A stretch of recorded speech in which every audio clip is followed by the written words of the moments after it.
اعوذ باللہ من الشیطان الرجیم بسم اللہ الرحمن الرحیم۔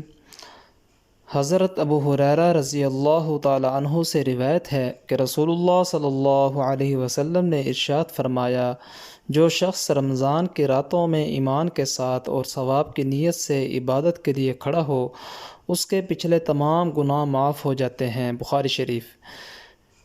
اس حدیث پاک میں نماز تراویح کی فضیلت بیان کی گئی ہے، اس لیے سب مسلمانوں سے درخواست ہے کہ نماز تراویح کو اہتمام سے ادا کریں۔ حضرت عبد الرحمن بن عوف رضی اللہ تعالی عنہ سے روایت ہے کہ رسول اللہ صلی اللہ علیہ وسلم نے ارشاد فرمایا، بے شک اللہ تبارک و تعالی نے تم پر رمضان المبارک کے روزے فرض کر دیے ہیں، اور میں نے رمضان کی رات میں قیام یعنی کھڑا ہونے کو سنت قرار دیا ہے۔ پس جس نے رمضان کو روزہ رکھا اور رمضان میں قیام کیا، ایمان کی حالت میں اور ثواب کی امید رکھتے ہوئے اخلاص کے ساتھ، تو وہ اپنے گناہوں سے اس طرح نکل جائے گا جیسا کہ پیدائش کے وقت تھا۔ سنن نسائی کتاب الصیام۔ تو دوستو، اس حدیث پاک کے اندر نماز تراویح کی فضیلت بیان کی گئی ہے۔